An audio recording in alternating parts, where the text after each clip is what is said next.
जय हिंद दोस्तों, बहुत बहुत स्वागत है हमारी इस इन्फॉर्मेटिव वीडियो में। क्रेडिट कार्ड का इस्तेमाल कौन नहीं करता होगा। डिजिटल जमाना है, ऑनलाइन जमाना है, लेकिन आपको इनकम टैक्स रूल जान लेना बहुत ही जरूरी है, क्योंकि 1 अप्रैल 2025 से फाइनेंशियल ईयर 25-26 स्टार्ट हो चुका है। कब इनकम टैक्स डिपार्टमेंट आपको नोटिस भेज सकता है। दोस्तों, ये वीडियो आपको डराने के लिए नहीं बनाई है, लेकिन आपको रूल का, कानून का पता होना बहुत ही जरूरी है। सबसे पहले हम बात करेंगे क्रेडिट कार्ड के रूल्स 2025। दोस्तों, जो क्रेडिट कार्ड है आपका, ये इंटरेस्ट फ्री है। सबसे पहले तो आप इसके ऊपर इंटरेस्ट नहीं लिया जाता है। जो इंटरेस्ट फ्री लोन है, प्लस में ये अनसिक्योर्ड है, किसी भी तरह की सिक्योरिटी आपसे नहीं ली जाती है। लेकिन इनकम टैक्स डिपार्टमेंट आपको नोटिस भेज सकता है। तो क्या टैक्स के रूल हैं, क्या नोटिस के रूल हैं और क्या सोल्यूशन है अगर आप बचना चाहते हैं कि इन फ्यूचर में आपको किसी भी तरह का नोटिस ना आए। सारे के सारे ये जो लिमिट वगैरह देखनी होती है दोस्तों, ये ईयर वाइज देखनी होती है, क्योंकि इनकम टैक्स काम करता है ईयर वाइज। और 1/4/2025 से 31/3/2026 फाइनेंशियल ईयर 25-26 स्टार्ट हो चुका है, और इस फाइनेंशियल ईयर का असेसमेंट ईयर होता है 26-27। तो जो भी लिमिट हम देखेंगे, नोटिस की देखेंगे, टैक्स की देखेंगे, वो हमें फाइनेंशियल ईयर वाइज देखनी है। तो 25-26 फाइनेंशियल ईयर की क्या लिमिट रहने वाली है। एसएफटी दोस्तों, स्टेटमेंट ऑफ फाइनेंशियल ट्रांजैक्शंस। ऐसे ट्रांजैक्शंस जहां पे फाइनेंस इन्वॉल्व होता है। इनकम टैक्स डिपार्टमेंट हर एक ट्रांजैक्शंस को ट्रैक नहीं कर पाता है, हर एक एंट्री को ट्रैक नहीं कर पाता है। तो उन्होंने क्या किया, कुछ रिस्पॉन्सिबिलिटी लगा दी है कुछ एंटिटीज की, जो रिपोर्ट करेंगे हाई वैल्यू ट्रांजैक्शंस की इनकम टैक्स डिपार्टमेंट को। दोस्तों,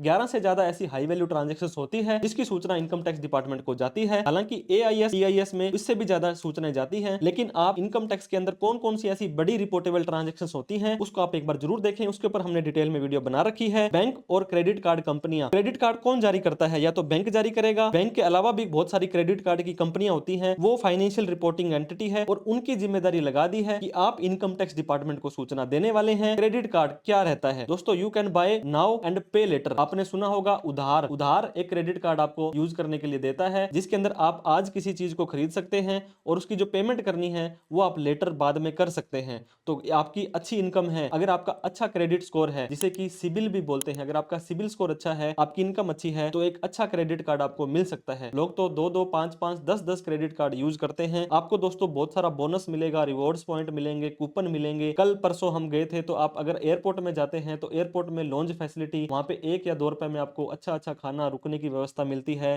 कैशबैक और बहुत तरह के बेनिफिट आपको क्रेडिट कार्ड के होते हैं। तो एसएफटी की बात कर रहे थे, every transaction reported by entity. Entity मैंने बताया था, बैंक या क्रेडिट कार्ड की कंपनी कोई भी सूचना अगर इनकम टैक्स वालों को देगी, तो आपके एआईएस, टीआईएस और 26एस में जरूर चेक करना। ये एएसटीएस कैसे चेक करते हैं, इसके ऊपर हमने डिटेल में वीडियो बना रखी है। आप इनकम टैक्स के पोर्टल पर जाएं, अगर आपने अपने आप को रजिस्टर नहीं किया है तो पहले तो आप अपने आप को रजिस्टर कर लें, जिसके ऊपर भी हमने डिटेल में वीडियो बना रखी है। फिर आप अपना एआईएस, टीआईएस और 26एस चेक करें, वहां पर कोई सूचना बोल रही है तो उसके अकॉर्डिंग आपको एक्ट करना है। अब बात करते हैं tax on credit card. Credit card पर कब टैक्स देना पड़ता है दोस्तों। क्रेडिट कार्ड पर आप जब भी यूज करते हैं तो ये आपका पेमेंट करने के लिए यूज करते हैं, जहां पे आपने कोई माल खरीदा, कोई खर्चा किया, कोई स्पेंडिंग की, तो क्या ये आपकी इनकम है? जी नहीं, क्रेडिट कार्ड को यूज करना आपकी इनकम नहीं होती है। टैक्स पे करना पड़ता है आपको इनकम के ऊपर। अगर आपकी कोई इनकम ही नहीं है तो आपको कोई भी टैक्स नहीं देना है। लेकिन इनकम टैक्स डिपार्टमेंट कहता है बिल है जो आपने क्रेडिट कार्ड का भरा है, ये आपकी हमेशा तो इनकम नहीं होती है। अगर आपने बिजनेस पर्पज के लिए इसको यूज किया है, या आप बिजनेस की इनकम दिखाएं, या पार्ट टाइम में आप इसको यूज करते हो, तो इनकम फ्रॉम अदर सोर्स में दिखाएं। और क्रेडिट कार्ड से जो आपने कमाई करी है दोस्तों, इनकम फ्रॉम अदर सोर्स या बिजनेस की इनकम, आपकी स्लैब रेट के हिसाब से टैक्सेबल होती है। इसके ऊपर आपको 0% भी टैक्स देना पड़ सकता है, आपको 30% भी टैक्स देना पड़ सकता है। तो आपका कौन सा टैक्स स्लैब है, कौन सा ईयर है, बाकी की क्या इनकम है, इन सभी के ऊपर डिपेंड करने वाला है। क्रेडिट कार्ड का बिल का सोर्स दोस्तों, नो बैंक और credit card company will ask you source of amount paid. आपने दोस्तों मान लीजिए 10 लाख रुपए का क्रेडिट कार्ड का बिल भरा या 1 करोड़ रुपए का भरा, क्रेडिट कार्ड कंपनी वालों को क्या लेना देना है। आप जितना मर्जी यूज करें, बल्कि वो तो बोलेंगे कि ज्यादा से ज्यादा यूज करें, लेकिन इनकम टैक्स डिपार्टमेंट के पास पावर है, वो आपसे पूछ सकते हैं source of credit card bill paid to stop tax evasion. दोस्तों, 1,56,00,000 रुपए के लगभग एक व्यक्ति ने क्रेडिट कार्ड का यूज किया था, और इनकम टैक्स डिपार्टमेंट बोलता कि हमने 1,56,00,000 रुपए आपकी इनकम मान लेंगे। इसके ऊपर हमने डिटेल में वीडियो बना रखी है, हमने यहाँ पे जीरो के अंदर इसका असेसमेंट करके दिखाया था। तो आप भी अपने सोर्स को जरूर साथ में रखें, संभाल के रखें। अब बात करते हैं दोस्तों केवाईसी, नो योर कस्टमर। जहां पर भी आप अपना जो क्रेडिट कार्ड यूज करते हैं, ओपन करवाते हैं, तो आपको अपना पैन कार्ड, आधार कार्ड दिया जाता है। कोई भी बैंक आपको, क्रेडिट कार्ड कंपनी आपको बिना केवाईसी के, पैन कार्ड के बिना, आधार कार्ड के बिना आपको क्रेडिट कार्ड जारी नहीं करेगी। और जो पैन कार्ड होता है दोस्तों, यही मेन सोर्स होता है रिपोर्टिंग करने का, क्योंकि जब भी आप अपनी इनकम टैक्स को रिपोर्टिंग जाती है, ये पैन कार्ड के आधार पर ही जाती है। एक घर में 4 पैन कार्ड है तो चारों की अलग अलग लिमिट होने वाली है। बैंकर और credit card company have to report to ITD, income tax department को, स्टेटमेंट ऑफ फाइनेंशियल ट्रांजैक्शंस के माध्यम से एक फाइनेंशियल ईयर के अंदर, क्योंकि दोस्तों अभी आपका 31 मार्च 2025 को जो साल खत्म हुआ है इसकी रिपोर्टिंग इन्हें 31 मई तक करनी पड़ेगी। तो 31 मई तक जो भी लेन देन किया, अब मान लीजिए ये तो अगला साल चालू हो गया, 1/4/25 से 31/3/26 में आपने जो भी क्रेडिट कार्ड का यूज किया पर पैन कार्ड में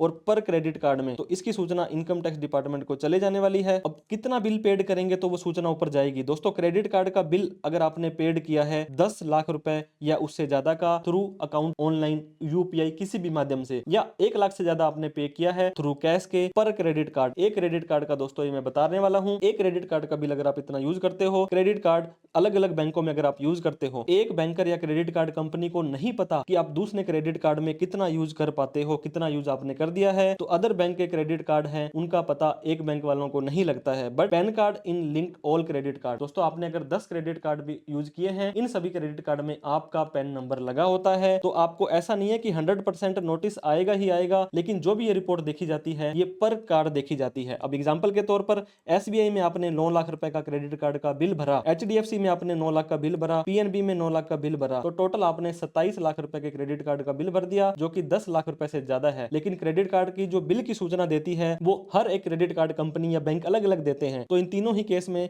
कोई भी बैंक या credit card company income tax department को सूचना नहीं देगी, क्योंकि उनको पता है कि 10 लाख से ज्यादा इसने यूज नहीं किया है और इस बैंक को नहीं पता है कि बाकी के 2 बैंकों में इसने कितना लेन देन किया है। तो इस तरह से क्रेडिट कार्ड का बिल हर एक कंपनी की अलग से लिमिट आपको प्रदान करता है। अब बात करें 26A के अंदर आपका कैसे शो करता है दोस्तों, ये देखिए SFT 006 payment of credit card, ये जो बैंक का नाम और एड्रेस आपका यहाँ पे आ गया है। इसके अलावा जितनी भी अमाउंट होती है दोस्तों, ये देखिए 1 करोड़ रुपए, लोग हिचकिचाते नहीं है, डरते नहीं है, इस तरह से बड़े बड़े ट्रांजेक्शन करते रहते हैं। क्रेडिट कार्ड का नोटिस कब आ सकता है, कैसे आ सकता है दोस्तों, ITR इनकम टैक्स रिटर्न है, ये बहुत इंपॉर्टेंट रोल प्ले करती है। अगर आपने ITR भरी है, प्रॉपर इनकम दिखाई है और जो क्रेडिट कार्ड बिल का सोर्स है वो जस्टिफाई हो रहे हैं उस ट्रांजेक्शन से, तो आपको कोई भी नोटिस नहीं आने वाला है, आप टेंशन फ्री रह सकते हैं। अब बात करते हैं दोस्तों, अगर आपने ITR नहीं भरी है और you will receive non filing notice, income tax का एक सेक्शन है 148, काफी खतरनाक सेक्शन है जो आपको नोटिस भेज सकता है। और आपसे पहले तो ये पूछेंगे कि आपने ITR क्यों नहीं भरी भाई साहब नॉन फाइलिंग के लिए, फिर आपसे पूछेंगे आपने क्रेडिट कार्ड का बिल भरा था, इसका पैसा आपके पास कहां से आया था। डिपार्टमेंट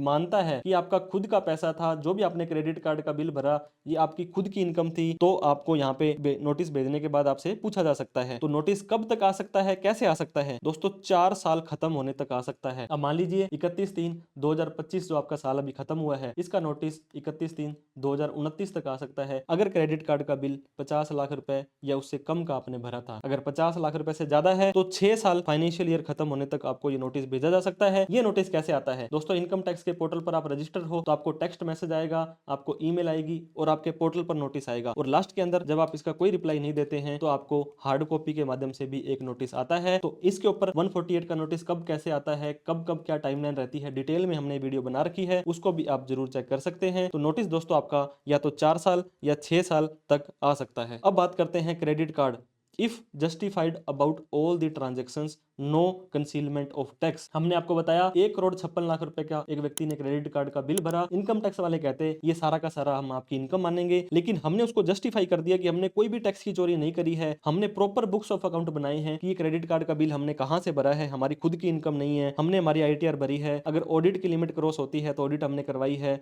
तो कोई टेंशन वाली बात नहीं है दोस्तों। क्रेडिट कार्ड यूज करने के लिए, इस्तेमाल करने के लिए ही बने हैं, तो आप उनका यूज करें। अगर आप उसको जस्टिफाई नहीं कर पाते हो, अगर मान लीजिए आपने क्रेडिट कार्ड का यूज किया और ये पैसा आपने कहां से भरा, कहां यूज किया, अगर आप नहीं बता पाते हो तो आपकी इनकम मानी जा सकती है और आपके जो अनएक्सप्लेन्ड खर्चे हैं उसको इनकम मानी जा सकती है। इस पे हैवी टैक्स इंटरेस्ट पेनल्टी लगाई जा सकती है, फ्लैट 60% सरचार्ज पेनल्टी लगा करके ये मान के चलो जितने क्रेडिट कार्ड का, जितने रुपीज का आपने यूज किया उससे ज्यादा का भी आपके ऊपर इंटरेस्ट टैक्स पेनल्टी लगाई जा सकती है। तो क्रेडिट कार्ड के ऊपर कब टैक्स लगता है दोस्तों, मैंने आपको शुरू में बताया था, जो आप बिल पेड करोगे ये आपका या तो खर्चा है, या आपने इन्वेस्टमेंट की है, या आपने परचेज की है, तो आपका इसके ऊपर टैक्स नहीं लगने वाला है। तो टैक्स किस पे लगेगा, लेकिन दोस्तों आपने कोई भी अमाउंट ट्रांजेक्शंस, इन ट्रांजेक्शंस के थ्रू आपने कोई भी मान लीजिए 1 लाख रुपए के बिजली का बिल भरा और वहां पे आपको 1% का कमीशन मिलता है, तो आपको कितने रुपए की इनकम हुई, 1,000 रुपए की इनकम हुई। तो इस तरह से जो भी आपने इनकम कमाई है, इनकम फ्रॉम अदर सोर्स है, या जो भी आपकी बिजनेस की इनकम है, वहां पे उस इनकम को दिखाना है। 12 लाख रुपए तक इनकम है तो जीरो टैक्स है, 24 लाख से ऊपर इनकम है तो आपको 30% भी टैक्स देना पड़ सकता है। तो ये आपके स्लैब रेट के हिसाब से डिपेंड करेगा। बताया कि आपको क्रेडिट कार्ड के ऊपर कितना और कब टैक्स आपको देना होता है। इसके अलावा बात करें दोस्तों, क्या सोल्यूशन, क्या सावधानियां आपको बरतनी है। Keep credit card bill below the limit. मैंने आपको बताया एक क्रेडिट कार्ड का आप 10 लाख से ज्यादा का इस्तेमाल ना करें। कैश के अंदर आप 1 लाख रुपए से ज्यादा का यूज ना करें। Try to transact other than cash. दोस्तों 1 लाख से ज्यादा का मैंने बताया कैश में यूज नहीं करना है। इसके अलावा आपको ITR जरूर भरनी है अगर आप इस तरह के ट्रांजेक्शन करते हैं। और दोस्तों टेक केयर करना है आपको अदर कंप्लायंस का। GST अगर आपके ऊपर एप्लीकेबल होता है, PF, फूड लाइसेंस, या आप इस तरह के कोई भी बड़े बड़े ट्रांजेक्शन करते हैं तो आपके ऊपर लाइसेंस सर्टिफिकेट, मान लीजिए आपने बिजली का बिल भरने के लिए क्रेडिट कार्ड का यूज किया है तो किसने आपको ऑथराइज किया है, इस चीज का आपको ध्यान देना है। क्योंकि आप ई मित्रा, CSC सेंटर, इस तरह का आप कोई सर्टिफिकेट रखेंगे तो क्रेडिट कार्ड का यूज करने में आपको कोई भी परेशान नहीं करने वाला है। इसके अलावा और क्या कर सकते हैं दोस्तों, keep record of credit card bill paid. मान लीजिए आपने 1 करोड़ रुपए का बिल भर दिया, लेकिन ये 1 करोड़ रुपए आपका खुद का तो नहीं था, आपने मिस्टर A का बिल भरा, मिस्टर B का भरा, मिस्टर C का भरा, तो इनके थोड़े से डॉक्यूमेंट प्रूफ आप रखिए। कोई गिफ्ट मिला बिल भरने के लिए तो उसका गिफ्ट रिकॉर्ड रखिए। रिटायरमेंट का फंड था, आपने अपनी कोई प्रॉपर्टी बेची, गोल्ड बेचा, शेयर बेचा, ये सब यहाँ पे दिखा सकते हैं। और रेगुलर बिजनेस के एक्सपेंसेस हैं या इनकम है तो आप दोस्तों बुक्स ऑफ अकाउंट में प्रॉपर मेंटेन करें ताकि आपको कोई दिक्कत ना आए। अननेसेसरी ट्रांजैक्शंस, बिना मतलब के ट्रांजैक्शंस किसी को भी अपना क्रेडिट कार्ड यूज करने के लिए ना दें। AIS, TIS और 26S को रेगुलरली चेक करते रहें। आप अपनी ITR जरूर फाइल करें, जो भी टैक्स बनता है उसको पे करें। दोस्तों 12 लाख रुपए तक तो फाइनेंशियल ईयर 25-26 का कोई भी टैक्स नहीं है। लीगल रहें, लॉयल रहें, टेंशन फ्री रहें। इसके अलावा भी आपको कोई और डाउट होता है, क्वेरी होती है, या किसी भी तरह का कोई दोस्तों आपको क्वेश्चन हो तो आप हमें कमेंट करके जरूर पूछें। तो दोस्तों उम्मीद करता हूं ये वीडियो आपको अच्छी लगी होगी तो लाइक करके हमारा हौसला बढ़ा दें। अभी तक हमें सब्सक्राइब नहीं किया है तो प्लीज हमें सब्सक्राइब भी कर लें। इस वीडियो को उन सभी लोगों में जरूर शेयर करें जो क्रेडिट कार्ड का अनाप शनाप यूज करते हैं, ताकि उनको लिमिट का पता हो जाए, अंदाजा हो जाए। किसी भी तरह की कोई प्रोफेशनल हेल्प आपको चाहिए हो दोस्तों तो 88 750 42 पे हमें कॉल, मैसेज, व्हाट्सअप कर सकते हैं। ये वीडियो देखने के लिए बहुत बहुत धन्यवाद। Thank you so much for watching this video. जय हिंद, जय भारत।